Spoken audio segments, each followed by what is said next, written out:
presentations today, and we're going to get started with Jalen Patel, and he is an intern who worked with us at the KCI Institute Informatics Group, and I just want to recognize I was his mentor, but also that Wei Chun Lin also worked a lot with helping him with coding and different libraries and stuff to do this work, and with the prior work that we done in this area. So I'd like to introduce Jalen. He is a rising senior at Clackamas High School, and he's very interested in tech, and he did a great job with our group this summer. So Jalen, after you. Thank you, Michelle. I am Jalen Patel. Hello, everyone. So I was an intern this summer, and I am going to be about the research I performed, an application of unsupervised machine learning methods to define clinical phenotypes among no-show and show pediatric ophthalmology patients.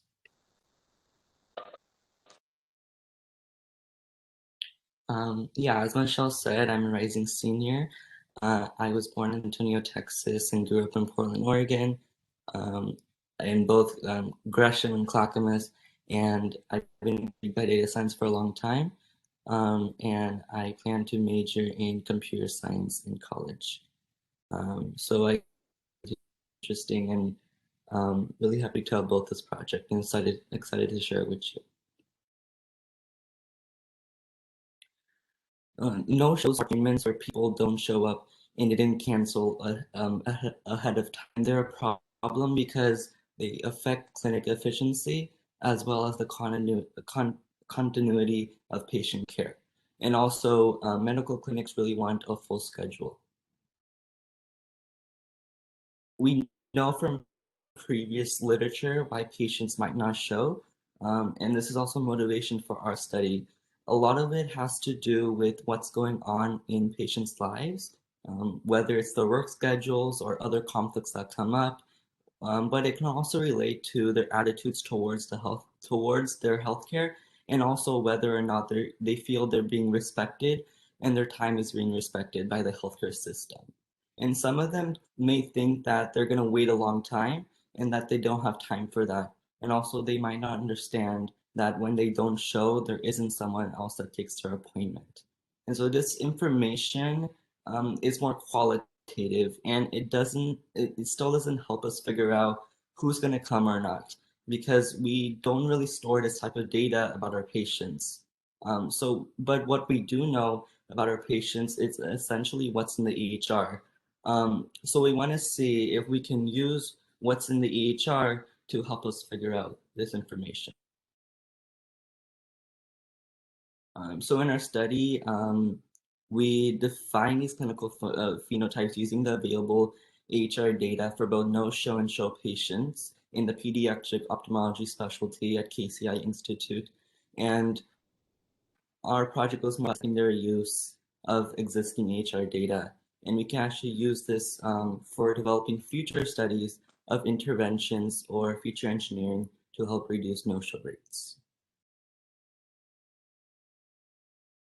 And so in the past, there has been work by Jimmy Chen from OHSU, and this was a supervised learning model where they did two models of both follow-up visits and new patients. And for the follow-up visits, the best performance model was the XJ Boost model, and the AUC ROC score for that was 0.9, and the precision recall score was 0.74.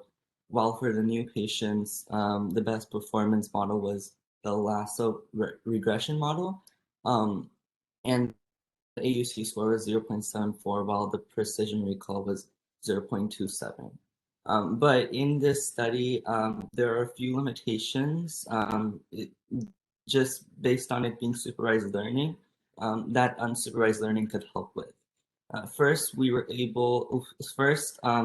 in the supervised learning, we're able to do some feature analysis but all we can figure out is how important a feature is.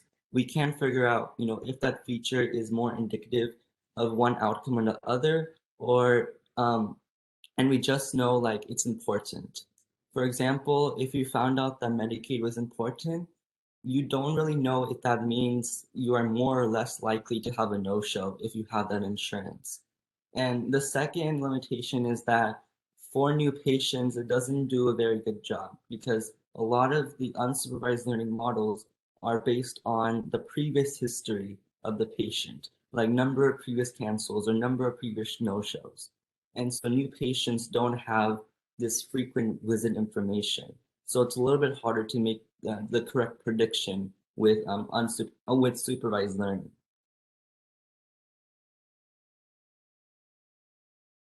And so on the other hand, unsupervised learning methods help us reveal new patterns and really figure out phenotypes about our patients. And it also doesn't need a human to label data for training. And both of these unsupervised learning and supervised learning are both part of machine learning, and they both help divide data into groups. And the difference between them is that supervised learning uses labels and unsupervised learning looks for the general outcome.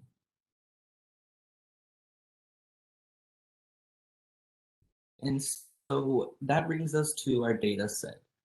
This data was from EPIC for patient visits occurring between 2012 to 2018 for 7 pediatric ophthalmologists. And we really focused on the no-show status of the most recent visit occurring between 2015 to 2018 per patient. Because if we use the data from the first half, then we don't know if we would have enough data to populate the historical features of our data set. So the features we selected in this data set, both that were already in the EHR or that were manipulated to for us to use. We use both categorical features, as in there's a set number of categories that the feature has, and then continuous features where it's numerical and so it's just usually the number of. And the categorical features we divide into demographic, insurance, and appointment, while the continuous features are more about the historical, behavior of the patient during 2012, 2018. And the categorical features are more about the no-show status of the visit I'm clustering.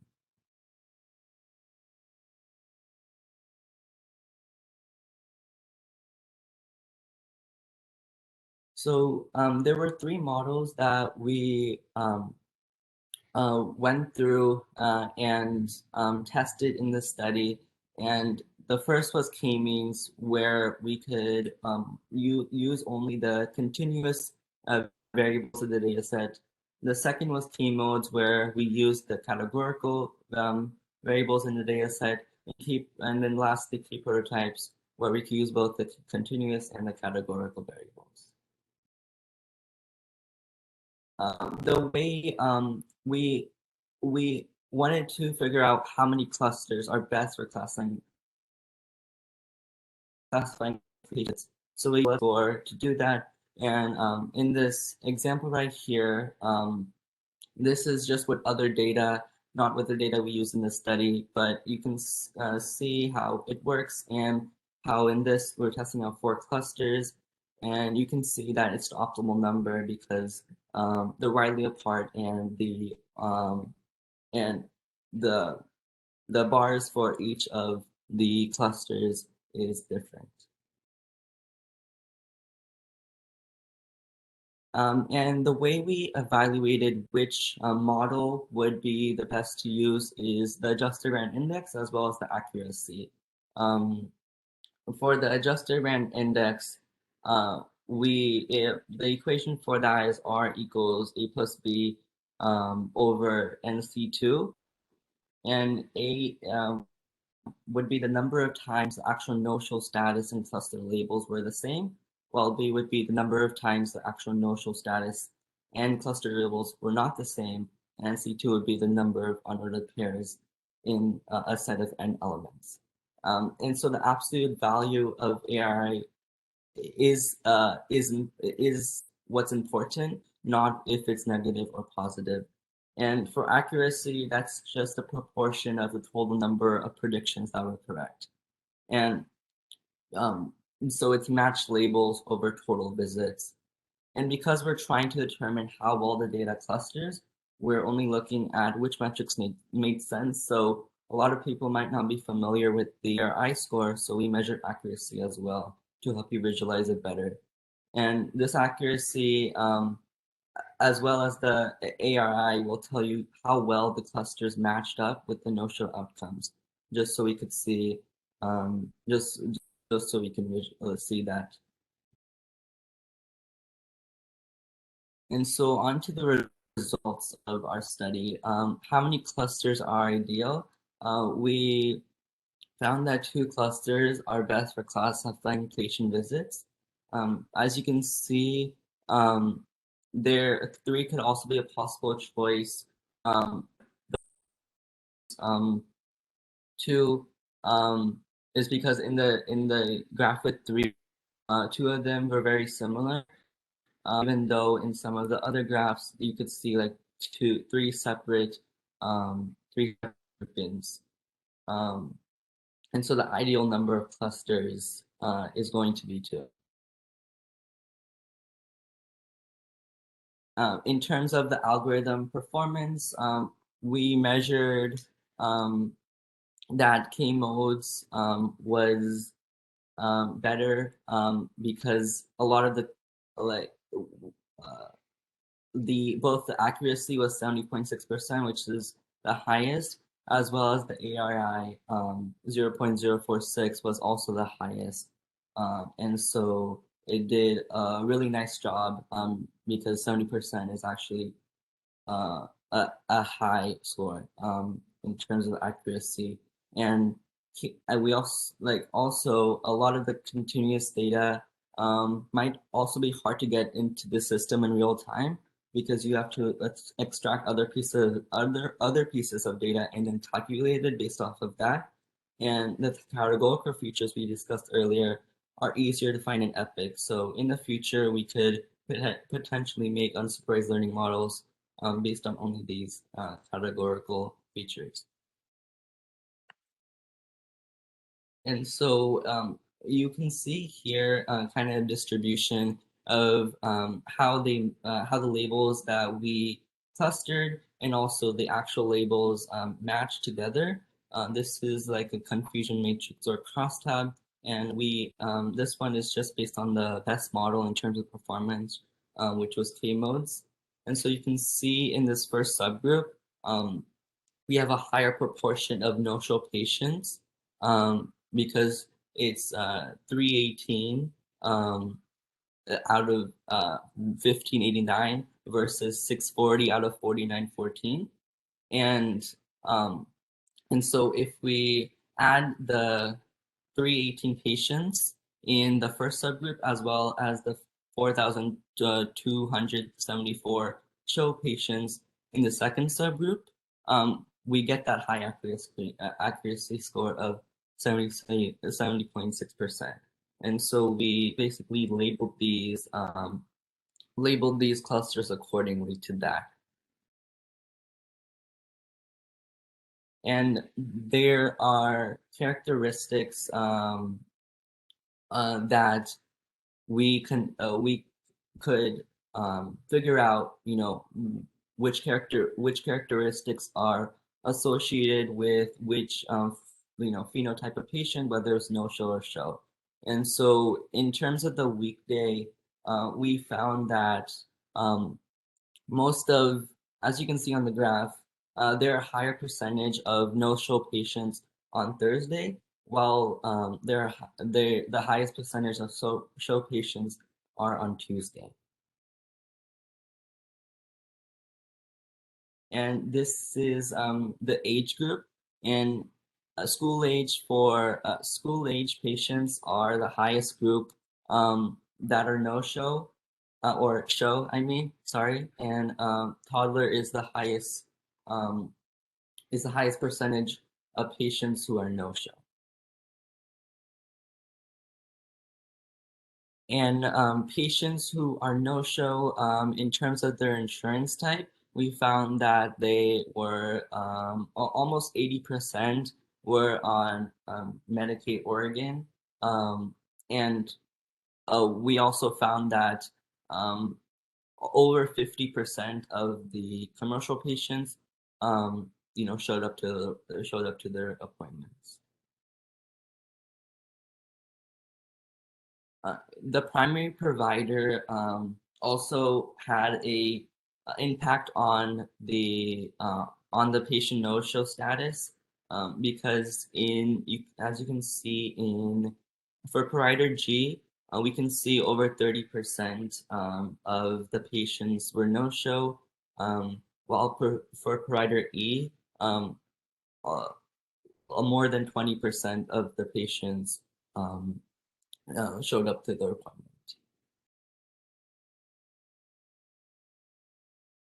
Gender could also have a factor based on these findings. In the male group, there were almost 80% no-shows, while in the female group, there were 60% or show patients. In the diagnosis, the takeaway from this is we can't really make conclusions about this yet because there are too many missing diagnoses in the data set.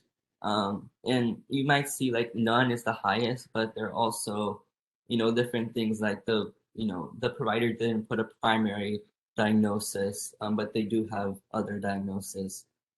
So there's a lot of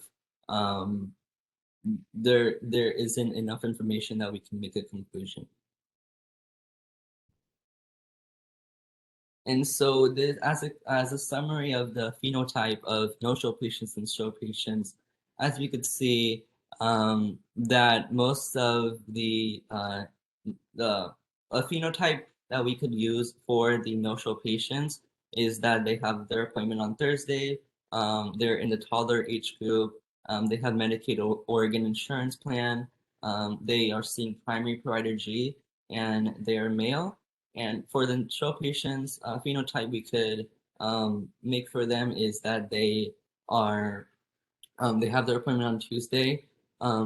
They're school age. They have commercial insurance. They are seeing primary provider A, and they're female.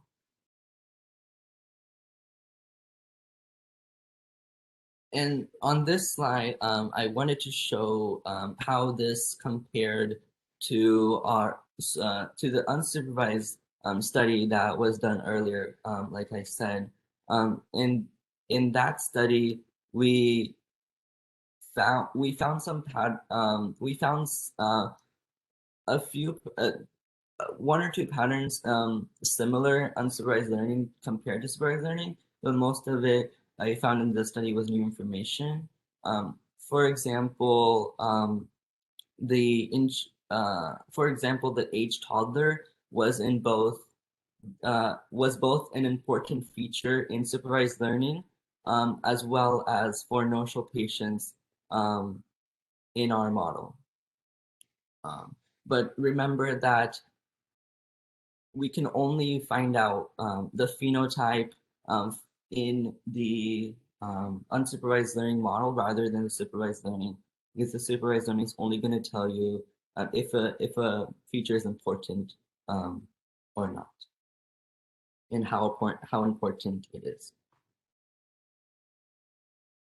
And you might notice that some of these variables in the supervised learning are features, and some of them are specific category of a feature. The reason for that is that they had to hot encode the categorical variables in that study. So um, there's for the categorical variables, there's a separate column for each category.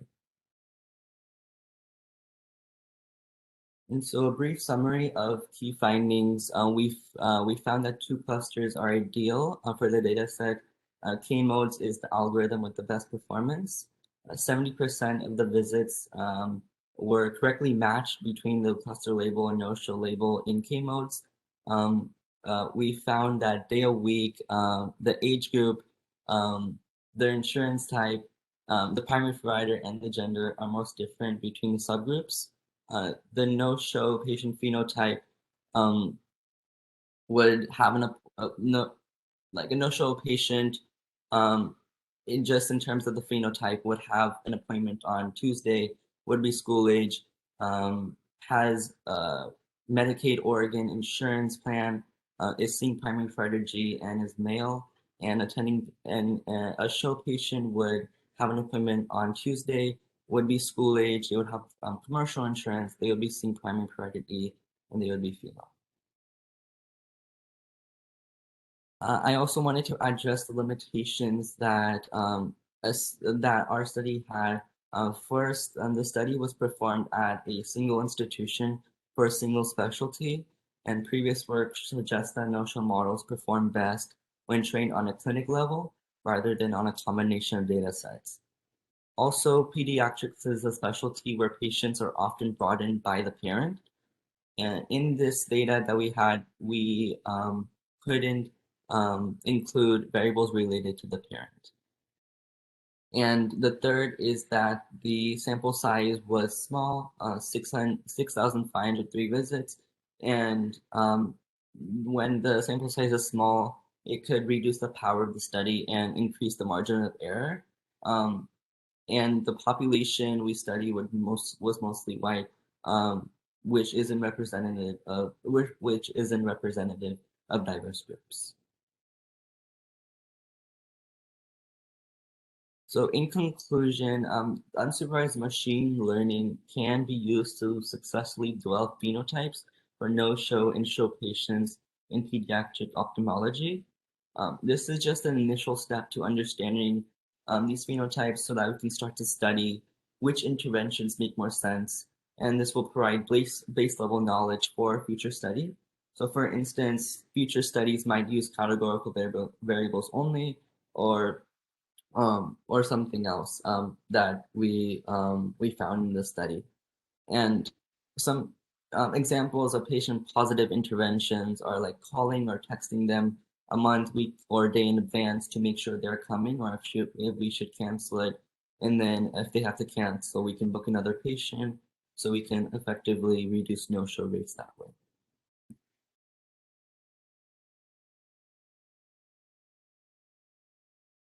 Awesome. So in this internship, I really learned a lot from my mentor, Michelle and Wai Chun. I first learned a lot about pandas as a data science and manipulation tool, as well as machine learning models, and also how we can use data science in medicine and health, and how to come up with research questions um, and what kind of um, things we can find out in terms of medicine using data informatics. And we I also learned a lot about reevaluating and potentially restricting methodology, because a lot of times we have to change plans based on whatever circumstance comes up. And so the research study doesn't go the way that we wanted it to.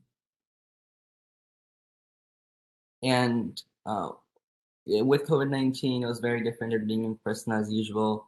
And so definitely had to learn to adapt to a new environment, as well as when you have this like project, it might seem really straightforward, but but with so many parts, it can be hard to keep track of and organizing it. So I definitely was able to gain skills in that, as well as writing up my results and giving this culminating presentation, putting together everything I did and learned and also how we can analyze outcome measures to reduce health inequities and using the HR data to optimize clinical workflow and make the physician and the and their job, everybody working in the clinic's job easier.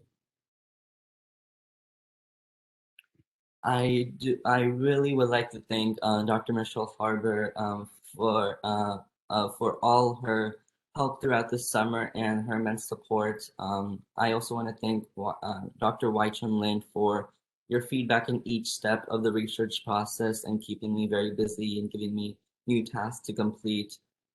I want to thank Oregon Health and Science University for this opportunity, as well as the DMICE department. I also want to thank Andrea for leading this internship program, and I also want to thank National Library of Medicine for making this internship possible. And thank you everyone for allowing me to give this presentation, and I'm open for questions. Thank you so much. Thank you, Jalen. I was wondering, what would you do next if you could continue working in this area? What would be the next thing you would want to study or extend the research to do? Great question. I think I would probably, well, is it this study or another study, like extending this study, or is it like a whole new study? I think either extending this study or doing something related to it. Yes, for this for this study, or for yeah, for this study, I would probably like extend the study um to actually make and make that into more of used in the clinical setting, and try to use like the supervised learning as well as the unsupervised learning to further refine like our findings, and try to like develop those interventions, like I said, that we yeah, and then reevaluating that based on what we see in the clinic happening, and how we can improve like the models, model predictions, um, and the classifications of the models. Great, thank you.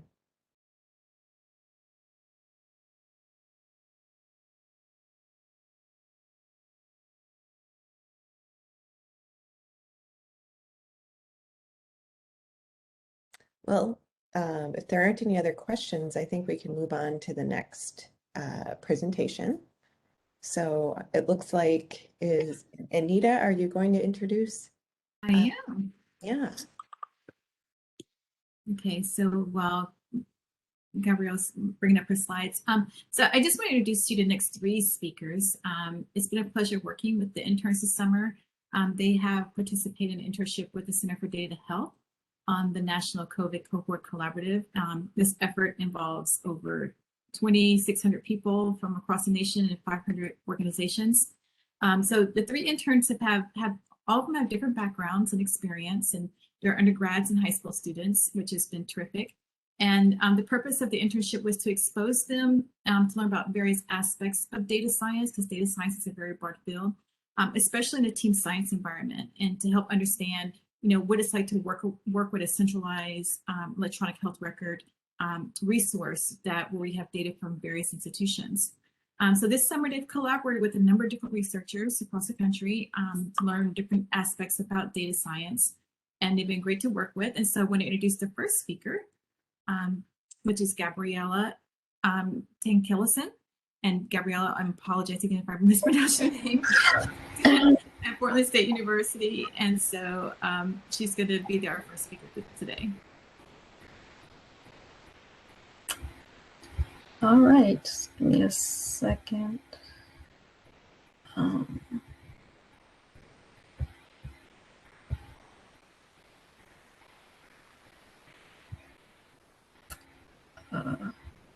Y'all can see my slides. Yep, we can see them. Great. Just the slides, correct?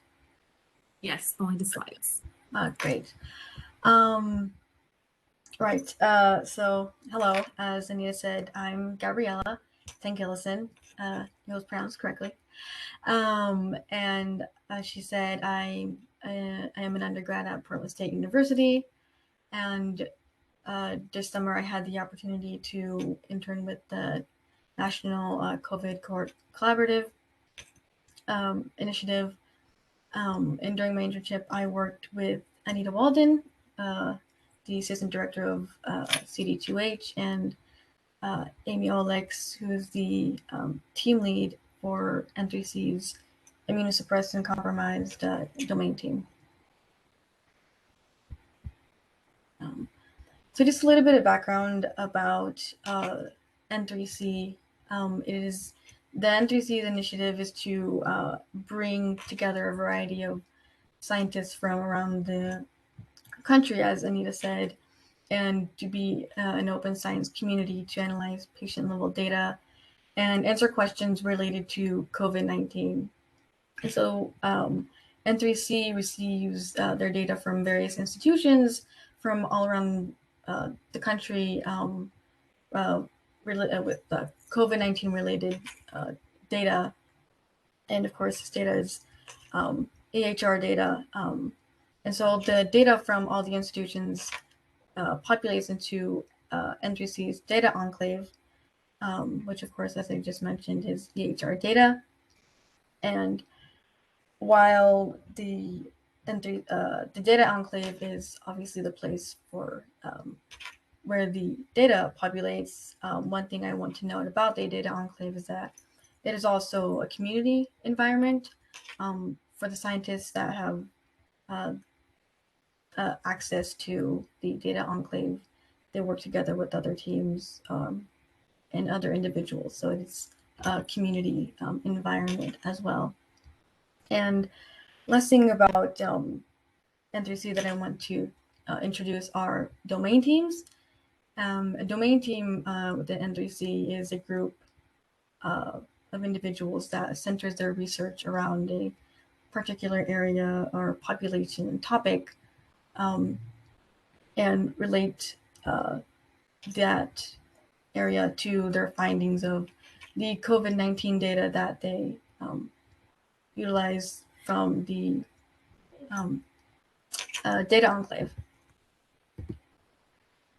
And so before I talk about information on what I did within the ISC domain team, I want to just give a little bit of an overview of the different areas within N3C that I was involved in. The two main areas being part of the group of individuals that worked with the actual data, and also the publication committee. The focus of my presentation today will be on the my involvement in working with the data, specifically filling the role of an informatician, and my understanding of the work that informaticians do. I understand that they do a wide range of different tasks, from researching data, creating cohorts, and creating data set templates. And that is the role that I will be talking about that I was involved in. And so the N3C Immunosuppressed and Compromised Population Clinical Domain Team was the domain team that I was involved in during this internship. Their objective is to gain a better understanding of how COVID-19 affects patient populations with suppressed or compromised immune systems. And the ISC domain team consists of 5 subdomain teams.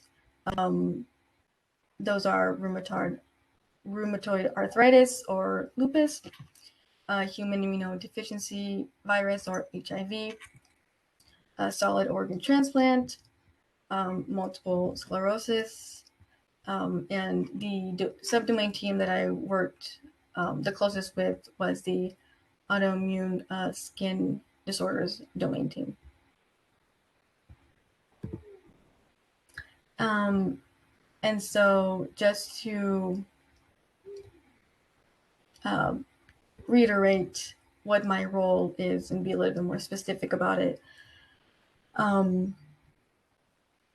of my learning of team science and the work that I did within the domain team was the processing of raw data from the institutions to organize data.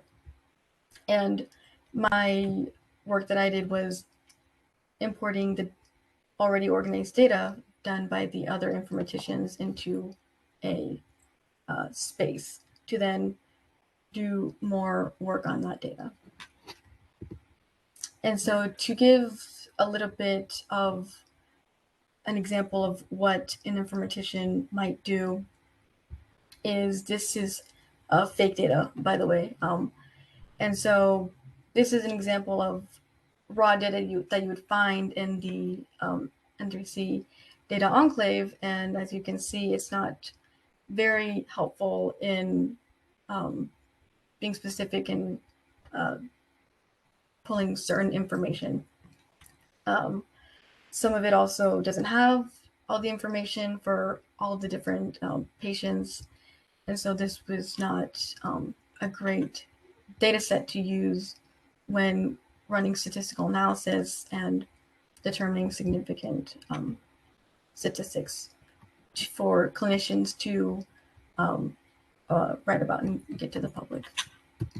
And so the informaticians can then, through a multi-step process, as I've learned, take the raw data and make it into a more organized data set that, for example, could look like this, where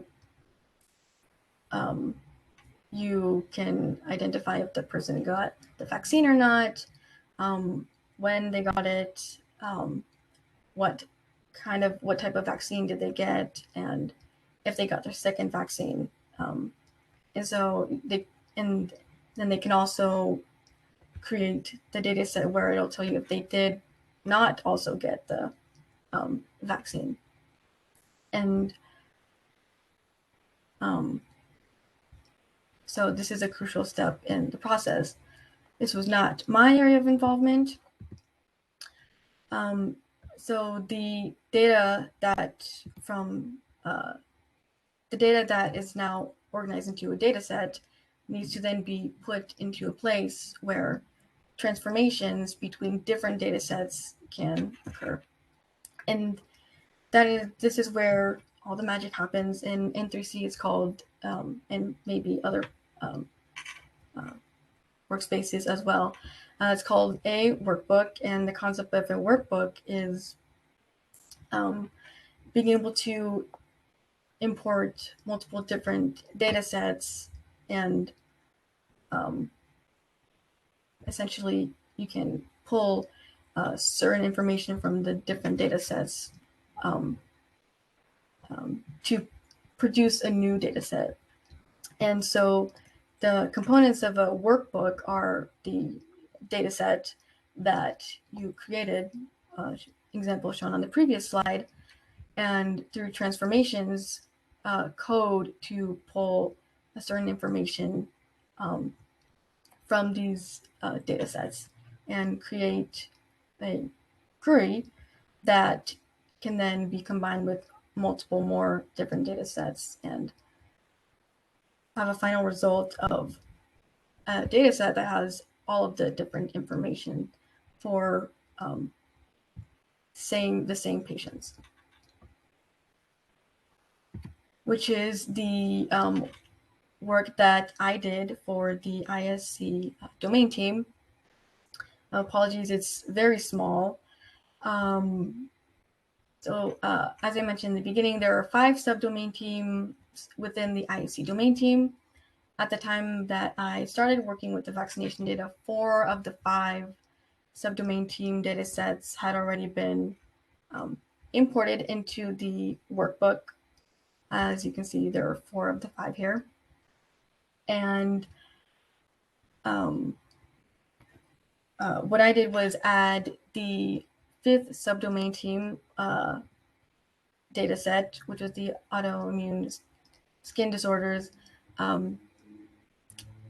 cohort data set, and code to pull the specific information that from this cohort and relate it back to the many other transformations within this workbook. And in doing so, it was helpful because it would then populate to the master data set indicated by the pink arrow here that has all the information and data for all 5 subdomain teams within the ISC domain team, all the information on all the vaccination information for all the patients.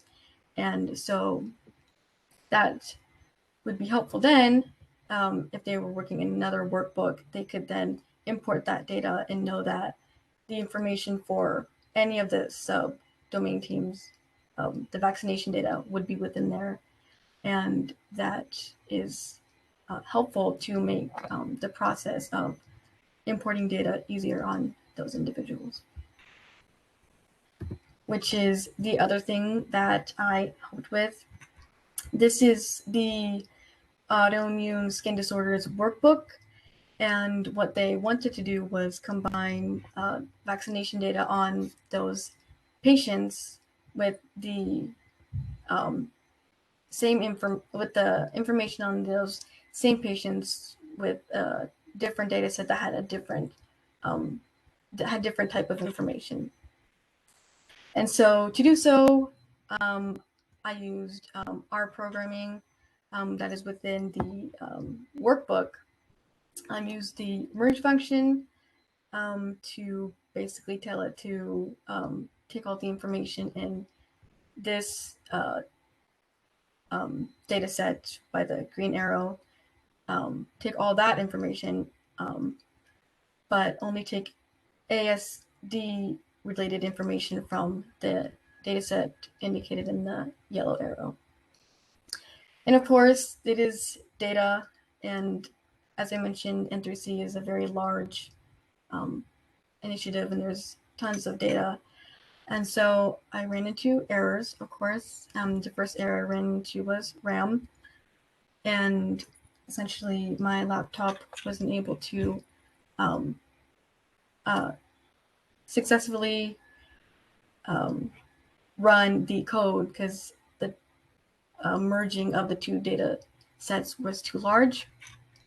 And to work around it, we try to use different programming languages such as Spark R and SQL. But then another error arose. There were duplicate columns, and we then had to reevaluate exactly what we really wanted to have in this data set as a result of the merging of these 2 data sets, which was an interesting process to learn. And the result of the merging of these 2 data tables was helpful for this autoimmune skin disorder subdomain team, so that they had a data table with all of the information, the vaccination information, as well as information for those patients that were within this other data set. And so I don't have a graph, but this is the visual that I think worked best to illustrate the result of the merge function. So all the information that was in the one data set is then combined with the information in the other data set, and they can become one data table, which is easier for doing things like statistical analysis tests and testing to see the significance, rather than doing it on two separate data tables. And so to show the results of the data set that had all the vaccination information for all 5 subdomain teams, I created these graphs in Excel, and all this data has been approved, just to make note of that. And so to kind of go through one of these graphs, or excuse me, bar graphs, on top left corner, the ASD cohort population, it's showing how many people have gotten the full vaccine for each of these different types of vaccine out of the, of course, the entire cohort. One thing I want to point out is this null, apologies, is also very small. The null here, that null is the number of individuals that got their first dose of their vaccine but did not get the second dose of their vaccine. And having this information, knowing how many people have gotten their first but not second dose of their vaccine, could potentially be a question to address in work that these subdomain teams might want to delve into in the future. And so this is a representation of how many individuals. This is showcasing the entire cohort of individuals within the entire N3C data enclave that have been marked for getting the vaccine, the first or second or both. And so similarly in the previous graph, previous slide is showing the number of individuals per the type of vaccine that got each of these vaccines.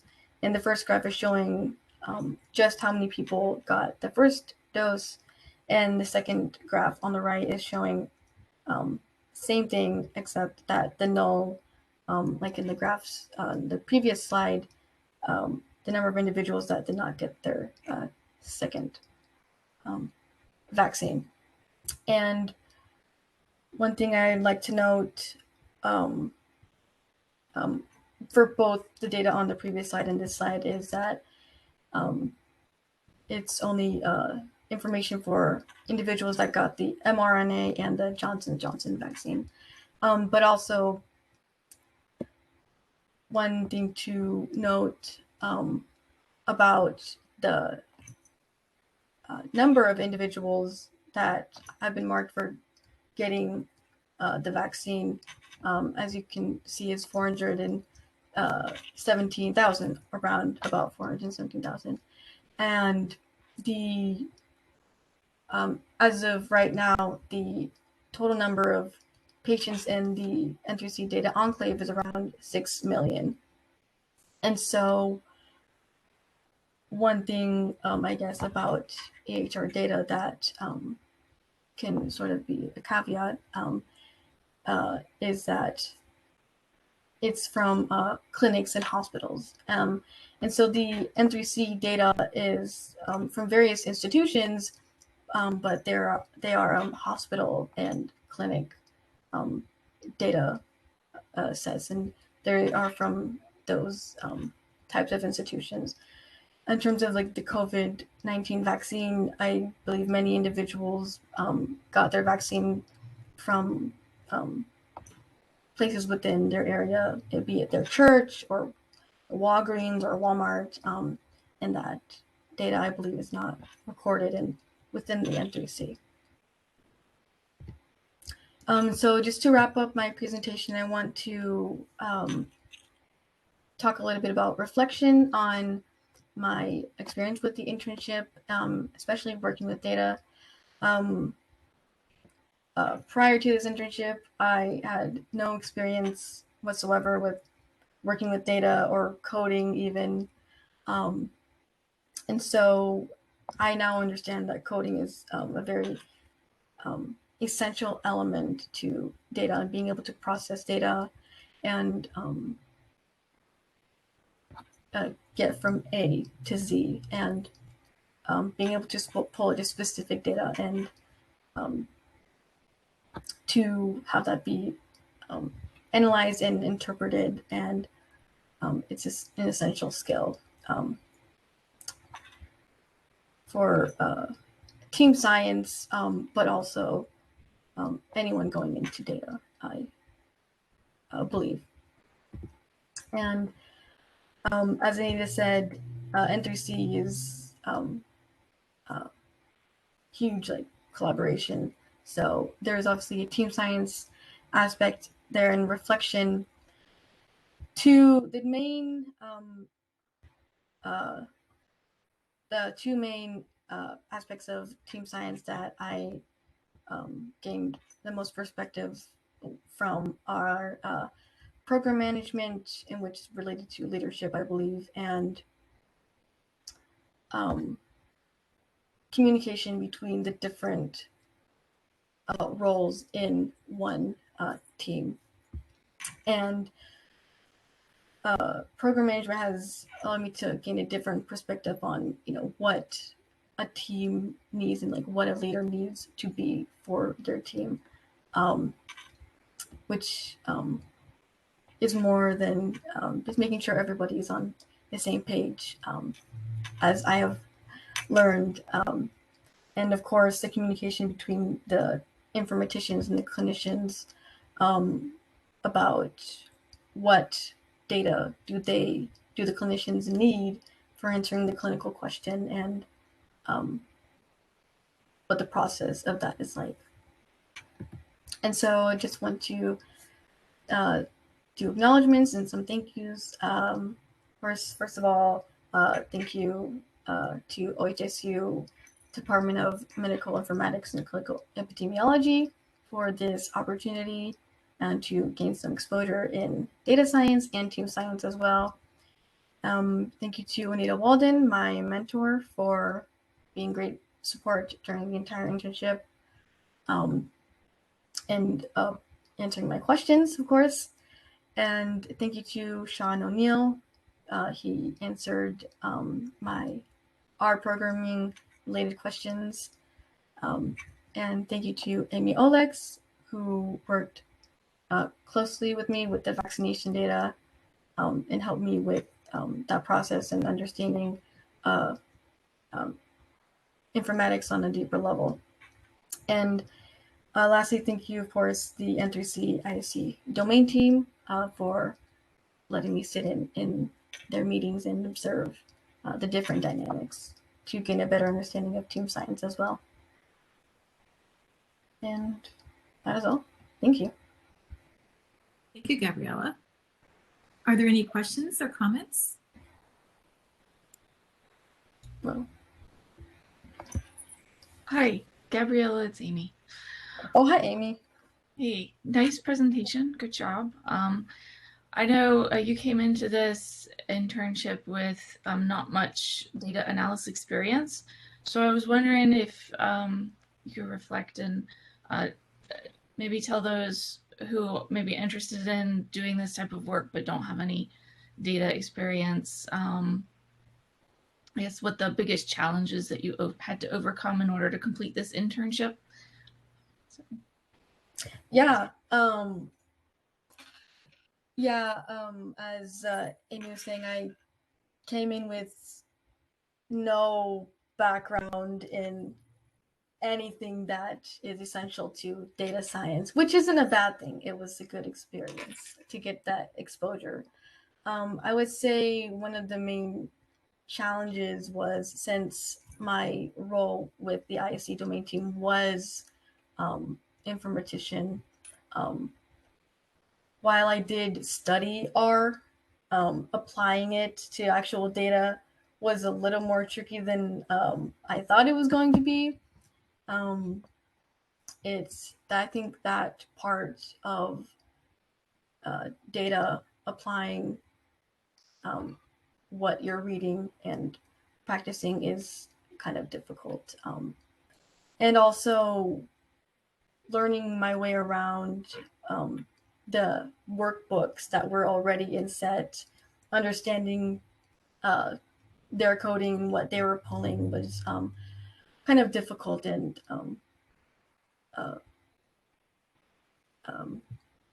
an interesting process. But I would say that was probably the biggest challenge, is to kind of familiarize myself with the different workbooks and ways that the different informaticians did their work. Thank you. Of course. Thank you. Any other questions or comments?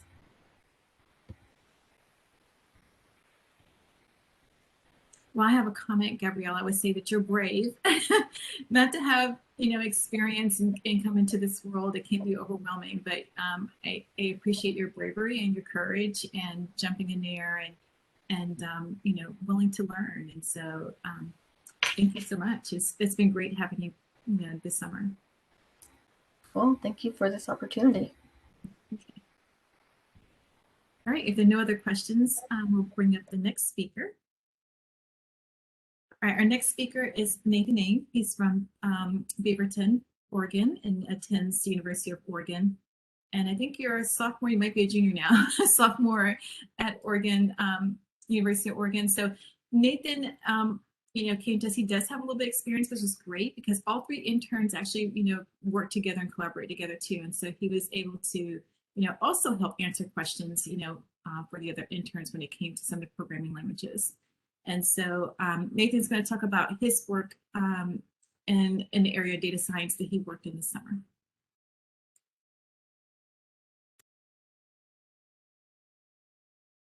Okay, we can see your slides, Nathan.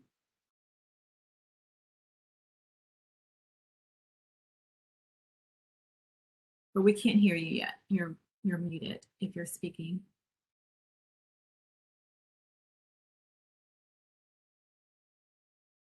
You're still muted, yeah. Oh, okay, my bad. Can you hear me now?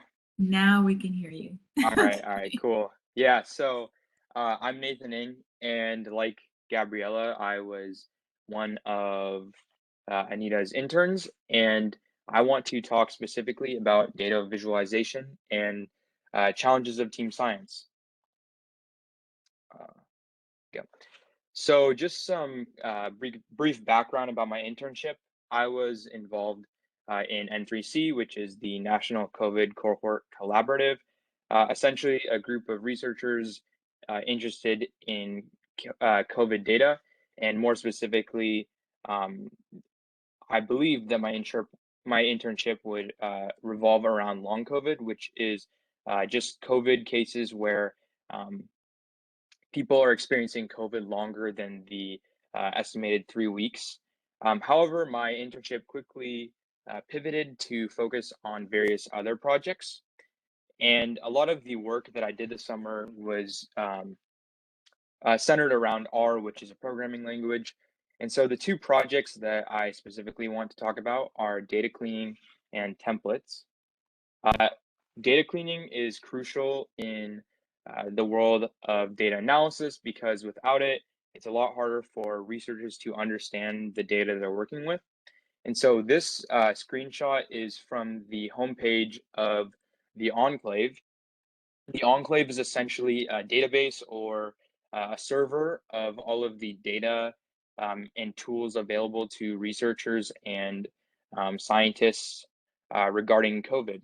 And so it's kind of hard to see in this picture, but there are 7.8 billion total rows of data. And this data isn't necessarily all from one data set. This is from hundreds and thousands of data sets. And so cleaning up that data and making it more usable and reader friendly is crucial in understanding patterns and trends in the data.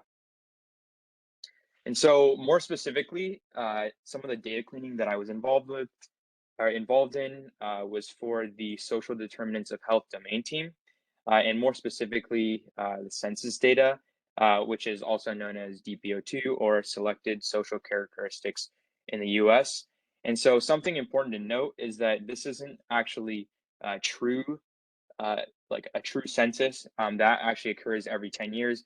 Instead, this is called ACS census data, which is data that's calculated from the previous 5 years. And so all of these calculations are estimates. And this is actually an external data set. And so that's something important to mention about the Enclave is not only does it include the actual data on COVID patients itself, but there's also external data sets which are utilized to aid researchers in their projects. And so this was actually a repurposed data set. It was originally intended to gather demography information to inform political representation. However, it's now being repurposed towards COVID research.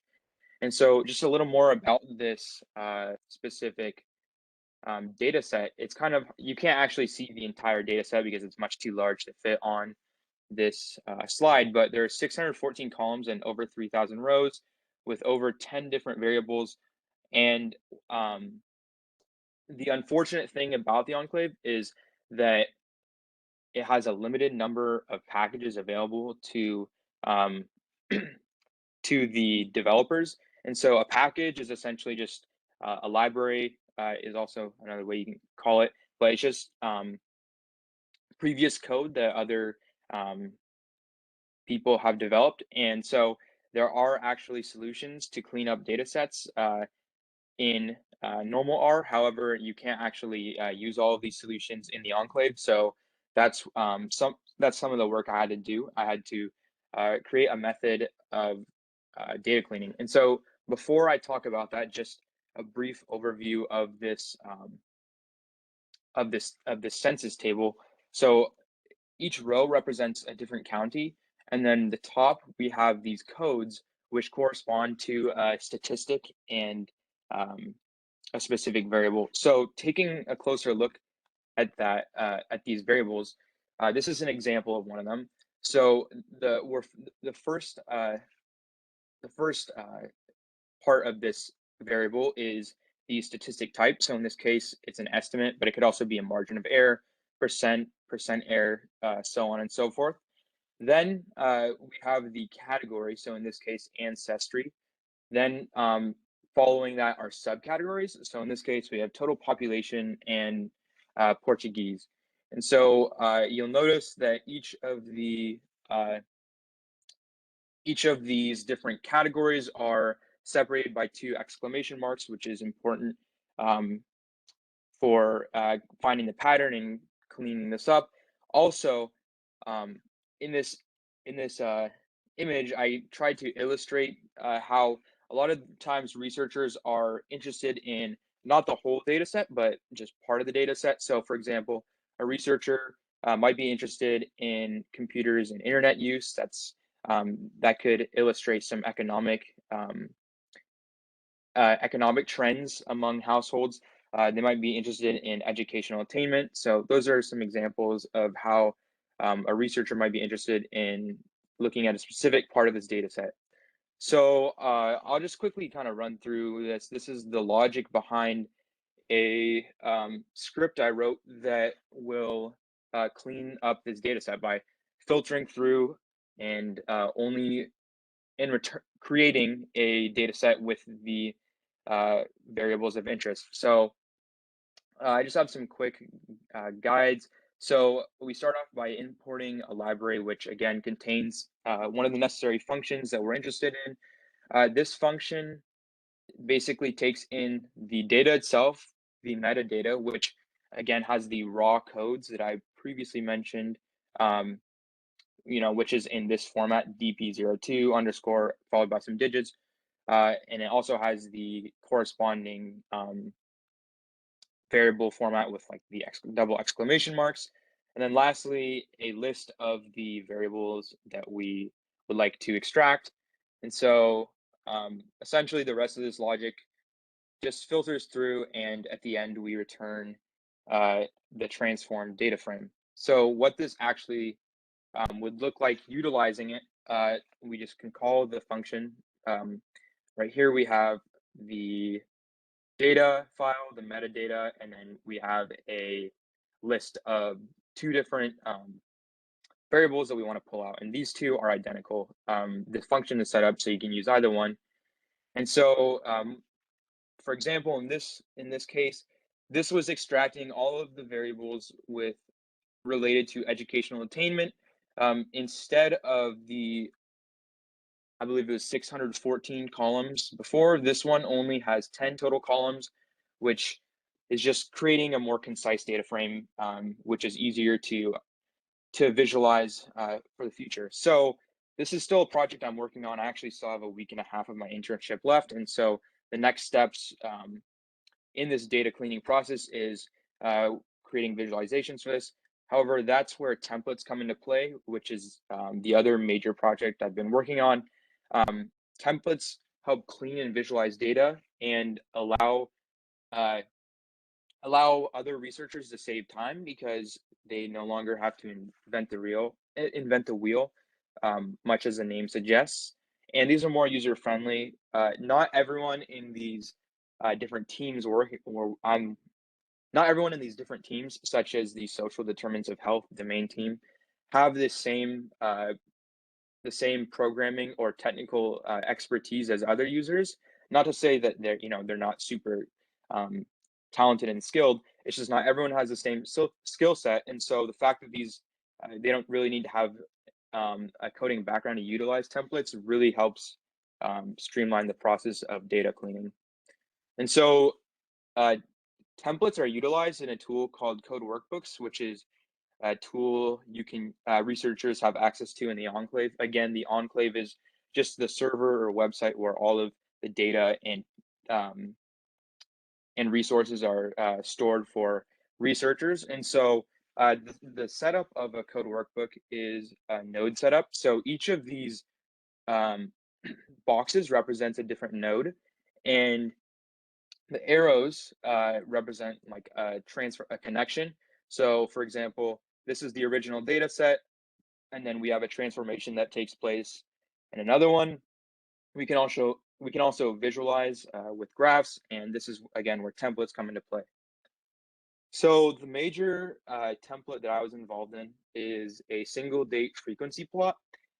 This one is specifically grouped by data partner ID, and so a lot of the data, or all of the data in the Enclave is contributed to by multiple institutions and organizations, because obviously just data from one hospital does not represent the entire US. And so in this example, the frequency plot is split up by data partner ID. And so this is synthetic data, which means it's not like true real data, which is why the x-axis is a little off. But essentially what this graph is graphing is on the x-axis, we have the procedure date, and then on the y-axis, we have the count and the number of times that procedure has been recorded. And then each of these lines, it might be a little hard to see, but they correspond to a different procedure type. And so just a closer look at what that input data looks like. The two columns of interest for me were procedure date, because again, we wanted to see when those procedures were happening, and also the procedure concept name, because that lets us determine the frequency of the count of the procedures. So each of these rows represent a different individual. And so now, just quickly running through the logic behind that frequency plot. Essentially, this top block right here, does a little bit of cleanup. So there are actually over 120 different procedures in this example. And so an issue I ran into was that rather than showing the graph, the legend was just clogged with all of the procedure names. And so instead, I only took the 10 largest occurrences or 10 most common procedures, and then I grouped everything else as other. And then this logic right here is just graphing logic, which again produced that frequency plot.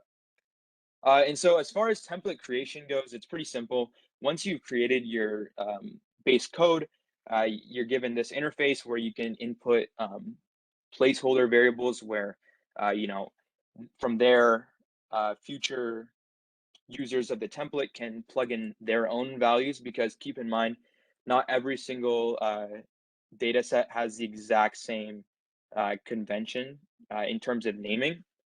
And so utilizing a template is extremely easy. While you're in the code workbook, if you hover over any of your nodes, there's a plus icon that appears. Then it's really hard to see, so my bad. But from there, you can select the transform type, and templates is one of the options. And then you can browse all of the templates available. And if you know the name of the template you're looking for, like, you can filter through templates. So for example, if I knew I wanted the single day frequency plot, I could just type that in and it would appear and it'd be ready for use. So again, to reiterate, templates are extremely important in the pre-processing aspect of data, because they help us save time, and additionally, they're reusable. And all a template is creating code that's easily that's essentially a template. Just makes it so that we can reuse logic, and it's not hard coded in to fit one specific task. Instead, it can be reused and redistributed among other projects in the future. And so the main challenges that I faced in terms of just these projects and the internship in general was just finding a way to be efficient with the data. Again, the scale of the data is extremely large. And so whether it was within the actual script that I was writing, just trying to find ways where I could save time. And then also just the fact that, again, all of these different data sets have different formats and layouts. Just finding something that can address as many as possible is definitely difficult. There are also variations in health diagnosis codes. So an example from a meeting that I had in the past regarding long COVID, there were several institutions that had a variable called brain fog, which is just a symptom that students were, or sorry, not students, that the patients were experiencing. And the diagnosis code was proprietary or different in a lot of these different healthcare systems that were contributing data. So connecting the dots can be difficult sometimes. I was also involved in multiple projects, all going in different directions. So time management was definitely a major factor. Learning a new language, not only R, but also learning the technical terms was definitely a challenge.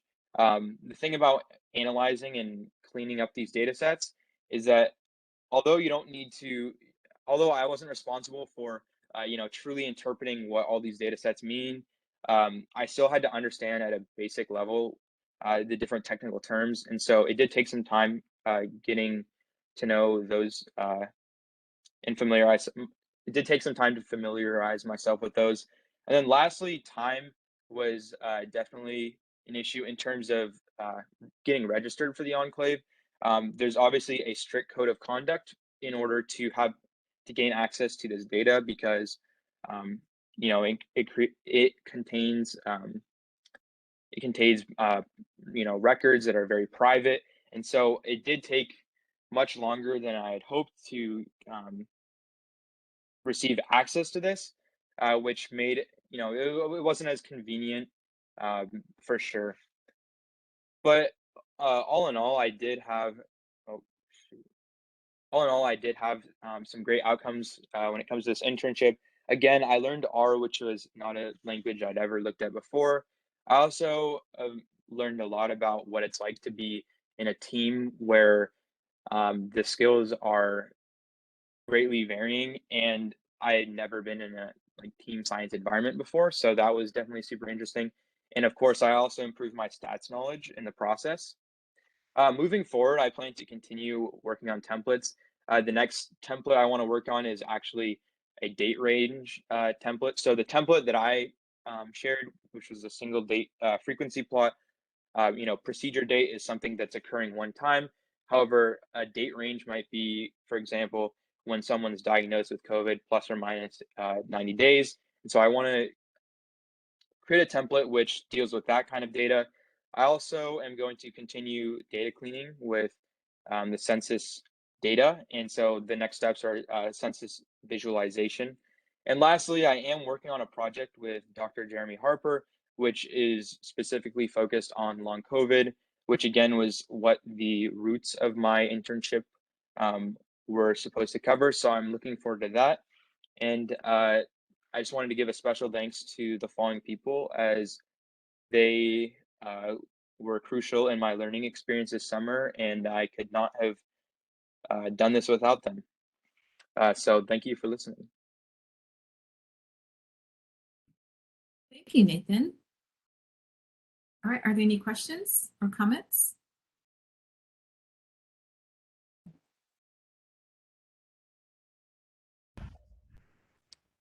Hi, Nathan. I have one. Can you hear me okay? We can hear you. Yeah, yep, I can hear you. I know that you came to N3C with some technical skills in Python. You're in I believe you're in computer science department, but you've also rapidly picked up a lot of new technologies around R and everything in the enclave. And I was curious if you had any sort of high-level thoughts about strategies that you use to pick up, new technical stuff at a rapid clip, and things you might share with others based on your experience. Yeah, I would say that, like I said, I was involved in a lot of different projects, and so anytime that Anita would ask me if I wanted to step in on something else, I would just say yes, because it helped create more exposure and get used to these tools. Also, a lot of I'd done some data analysis in Python previously, and so a lot of the fundamentals carry over. Um, and so I would just kind of connect the dots from there. And then also the textbook that you provided was really straightforward and clear. So just going through that was definitely helpful.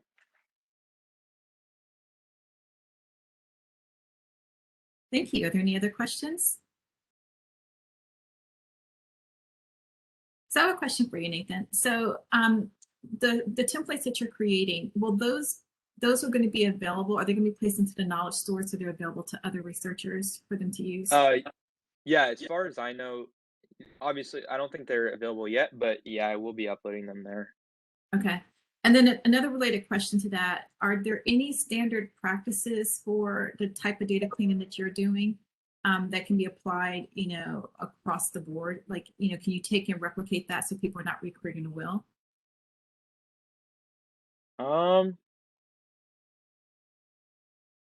I'd have to get, I'm not sure about that.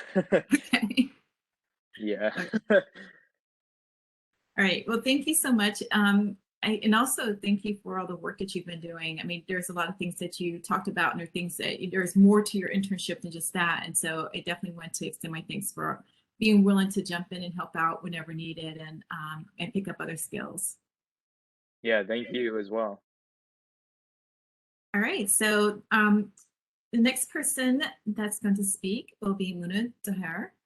And Muna, I might have mispronounced your last name also. So Muna is from Oregon Islamic Academy. She's a rising senior, or is a senior in high school. And so Muna is very passionate about helping people. So she participated on a social determinants of health domain team this summer and worked with them on her internship. So Moon, I'm going to turn things over to you.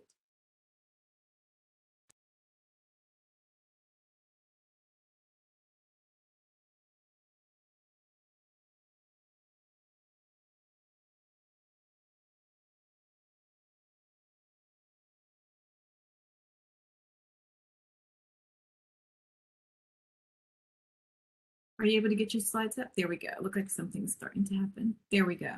You can see, yeah. Okay.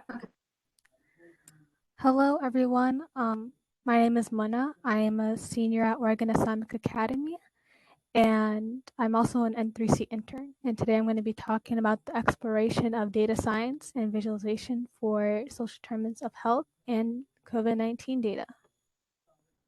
So I'm going to be talking about 5 main points in my presentation, which is social determinants of health, data science and healthcare, programming with R, data visualization options, and data cleaning. So N3C domain teams allow researchers with similar interests to examine data in the N3C enclave and work more effectively in a team science setting. And these teams allow participants to collect pilot data for grant proposals, guide clinical trials design, and learn how to use large-size COVID data and validate results. So in total, there is 31 domain teams looking at different aspects of COVID. And I got to work with one team specifically, which is social determinants of health. So with the intersection of healthcare and data science is merging the era of healthcare research and operations. Analysis researchers and data scientists in the field can really take advantage of the increasing demands for opportunities. Data science blends the unique skills of unlocking enhance of data and storytelling. So when I first came into this internship, I only knew the term data science, so I didn't really understand the tools behind it or the types. So during this internship, I was able to practice some of these types, which is data visualization and data cleaning. So social determinants of health are non-medical factors that influence health outcomes. They are conditions in which people are born, grow, work, live, and age in a wider set of forces systems shaping the conditions of daily life. These forces and systems include economic policy, system development agendas, social norms, and for the social determinants of health domain team, they really focus on 5 main types of social determinants of health, which is economics, education, healthcare, neighborhood and built environments, and social and community contexts. So I got to work with this domain team, and they have 3 main leaders. I got to work with 2 specifically, and they have 22 collaborating sites to represent the United States. So the social determinants of health domain team goal is to identify at least 3 questions that either validate their current research or answer new questions for the following categories. Local policies around COVID-19 impacts, groups' experiences, resources, challenges, and impacts of the pandemic on inequalities. So when I first joined this team, I was really interested in literature review. So I was given the task to actually go through the process. So what they wanted me to do is I looked through papers, and I was given the task to identify papers that met the social determinants of health requirements, which is the articles need to be studied, that's to study COVID-19 county levels and have death counts. That's to analyze counties in the United States, not just coming from one state.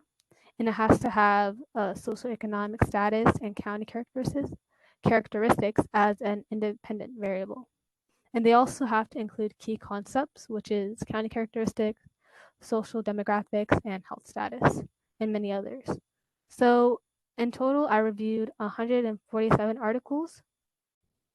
And then from there, I went to read the 30 articles in depth, trying to find the key concepts. But in total, I only found 7 that met the full requirement.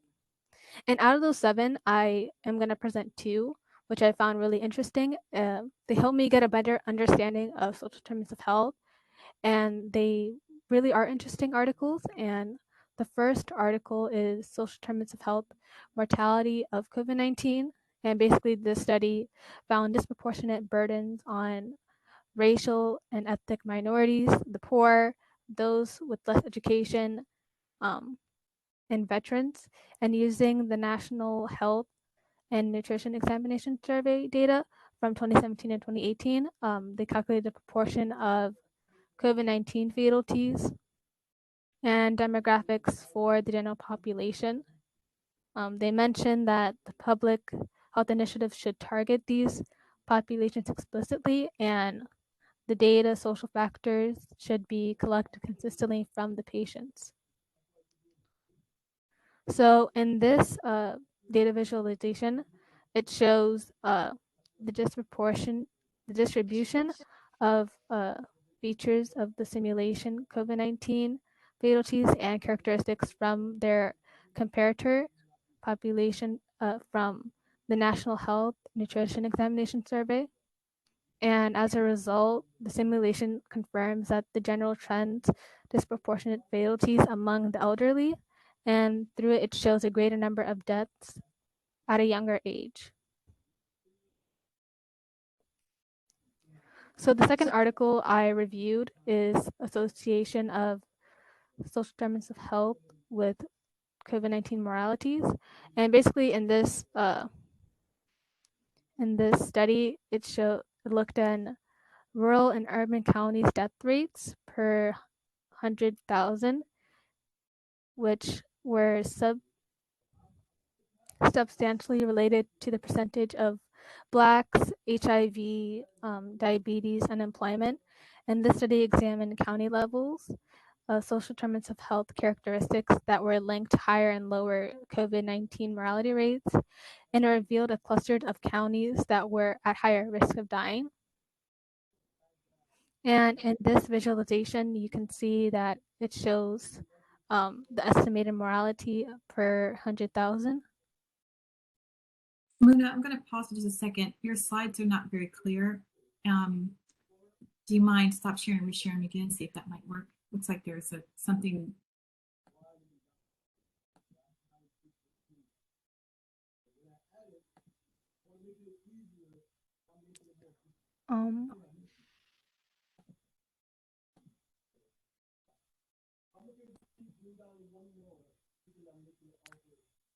Can you see it better now?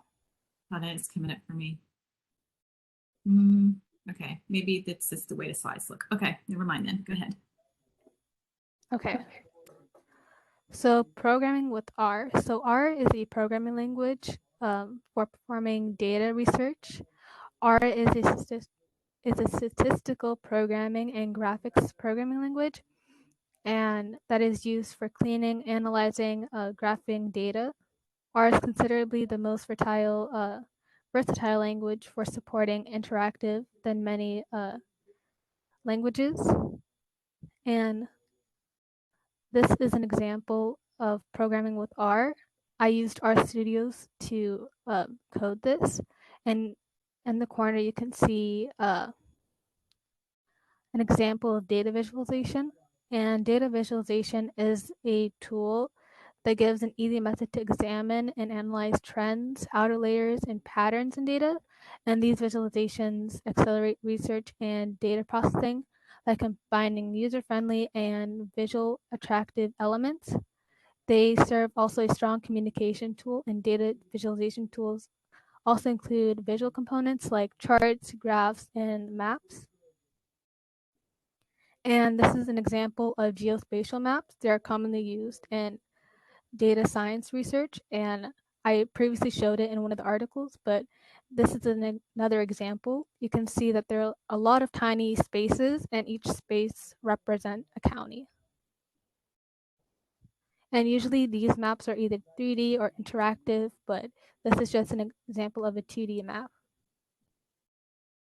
So this is a bubble chart, also known as a bubble plot. They're also used in social determinants of health. They are an extension of scatter plots used to look at relationships between three numeric values. Each dot of a chart represents a single data point, and in this case, it represents a country. And in the variable values for each point, it indicates a horizontal, vertical position and a dot size. So data cleaning.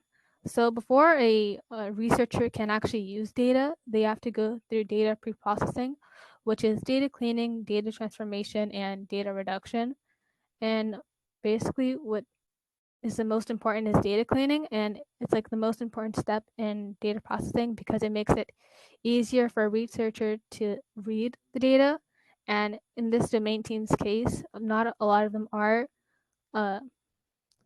coders or programmers, so data cleaning really helps them with their research. So in conclusion, I was able to get a practical experience with data, and during my internship, I gained a better grasp of data science and learned new topics like R, social determinants of health, data visualization, and data cleaning. And I was able to connect with these researchers and develop a relationship with them. And this internship provided me a valuable experience that will serve me well in the near future. And I would like to thank my mentors for helping me in this internship and teaching me new things. And here are my sources. Thank you. All right, thank you, Muna. Are there any questions or comments?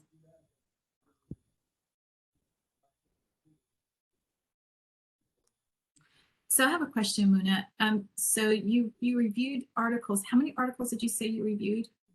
147. 147. How many of those actually were useful to or answer the questions, the 3 questions for the social determinants of health group? 7. 7. Okay. All right. That's cool. Those are quite a few articles. So another question is related to that is that I know you were trying to answer those 3 questions, and so that's what your focus is on. But since you're new to this area and new to social determinants of health, while you were reviewing the articles, were there any other questions that came up to you, and that you felt like maybe this should be a question that the social determinants of health group should consider?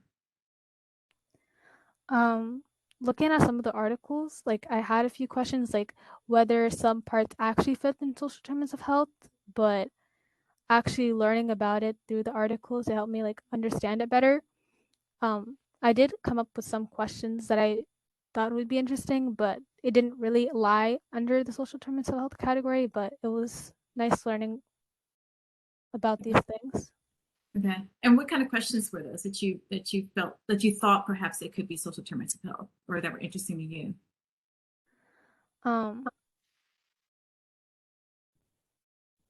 I mean, when I previously talked about education, I was thinking of like how it affects both teachers and students, like how their environment is. And it does lie under social determinants of health, but in some of the articles, it doesn't really like mention that. So I developed a question out of the article. And after discussing with them and them explaining how social determinants work, it taught me that like it didn't really lie underneath that. That's more of something else, but that's like one of them that I thought about. Okay. All right. Terrific. Can I ask a quick question? Sure.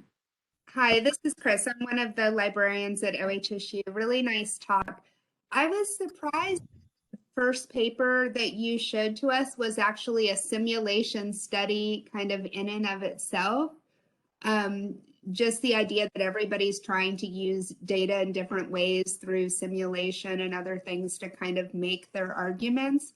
And I was curious, you showed us 2 out of 7. Were any of the other papers also simulation studies, people trying to kind of, use other data sources to work with COVID, or were all the other papers like the second one you showed us where they were kind of using, they weren't using simulation? Thank you.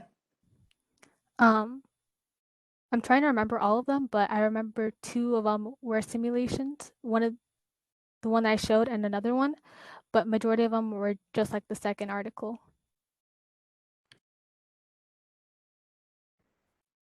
And I think it's interesting with COVID, especially with the literature around COVID, that there's so much literature about people trying to forecast and simulate and get ahead of things that I wonder when people continue on with projects like this in the future, whether they'll see there's like this cluster of simulation papers, and then they'll have the papers that we actually did later, and we'll be able to see how well the simulations kind of compared. It's an interesting question for later. Anyway, thank you very much.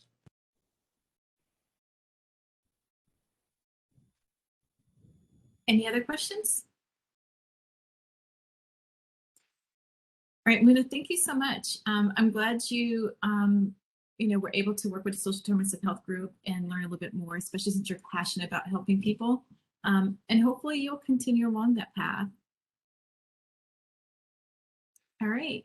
I think that's it from our end. Yep, I think that'll be it for today. Thank you, everyone, for showing up and listening to our presentations. All right, thank you. Thank you. Thank you.